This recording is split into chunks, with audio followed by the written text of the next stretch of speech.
Yes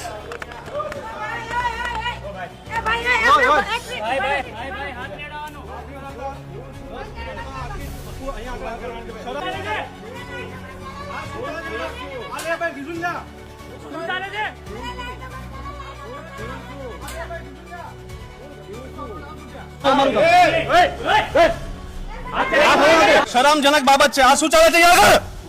આ શું ચાલે છે અહીંયા આગળ? શું આપનું નામ શું છે? અહીંયા શું થયું તમે આ શું છે? પરમિશન શું લેવા અંદર આવી? એટલે આમાં પરમિશન લેવાની હોય અમારે? શરમજનક બાબત છે.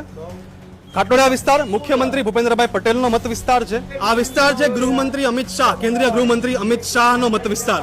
અહીંયા આગળ નજીકમાં ઘાટલોડિયા શાળા નંબર 2 છે. ત્યાંથી 100 મીટરના અંતરે પ્રતિક કોમ્પ્લેક્સના ખાંચામાં દેશી દારૂનો અડ્ડો ધમધમે છે. અહીંયા આગળ રહેણાંક વિસ્તાર છે.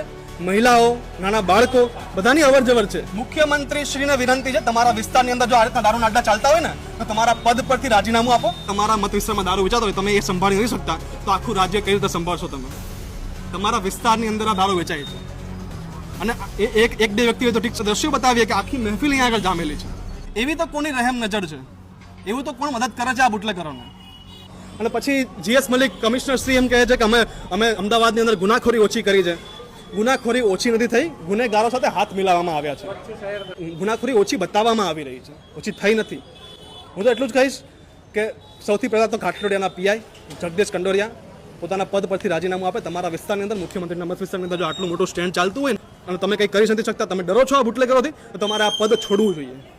અમદાવાદના પોલીસ કમિશનર જીએસ મલિક પોતાનું પદ છોડે, કારણ કે રાજ્યના મુખ્યમંત્રીના મત વિસ્તારની અંદર આ સ્ટેન્ડ ચાલે છે. સ્કૂલની બાજુમાં નાના બાળકો જ્યાં આગળ અભ્યાસ અર્થે આવે છે એ શાળાની બાજુમાં આ સ્ટેન્ડ ચાલે છે. હું તો એ પણ કહીશ કે રાજ્યના મુખ્યમંત્રી ભૂપેન્દ્રભાઈ પટેલ તમારાથી ના થાય તો તમારા પદ પરથી રાજીનામું આપો, કારણ કે તમારા વિસ્તારની અંદર એક શાળાની બાજુમાં એક રહેણાંક વિસ્તારમાં જ્યાં બેન દીકરીઓ રહે છે એ વિસ્તારની અંદર દીકરીઓ બહાર નીકળતા ડરે છે.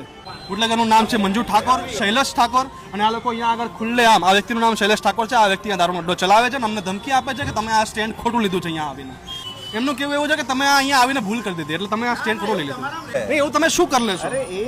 તમારાથી ડરીએ છીએ અમે. હા ભાઈ ના, તમે પત્રકાર છો. હા, તમારા સ્ટેન્ડ ખોટું લઈ લીધું એટલે તમારી આ ભાષા કઈ છે? આ અડ્ડો કેટલા દિનથી ચાલે? તમે ક્યાં જોયું છે? તમે વેચો છો, આવી ગયું, કેપ્ચર થઈ ગયું છે. હું વેચું છું ને. હા, હું બતાવે છે ને તો બતાવી દો. હા, બતાવી દો, કશો વાંધો. આ વ્યક્તિ દારૂનો અડ્ડો બેફામ રીતે ચલાવે છે અને પોતાને આત્મવિશ્વાસ છે કે એના ઉપર કંઈ નથી થવાનું. એ અહીંયા ઊભો છે કે તમારાથી થાય એ કરો. એને ના પોલીસનો ડર છે. પીસીઆર અડધી કલાક થઈ અહીંયા આગળ પોલીસ મદદ માટે નથી આવી. પોલીસ એમને સમય આપે છે કે બધું સંકેલી લે અંદર.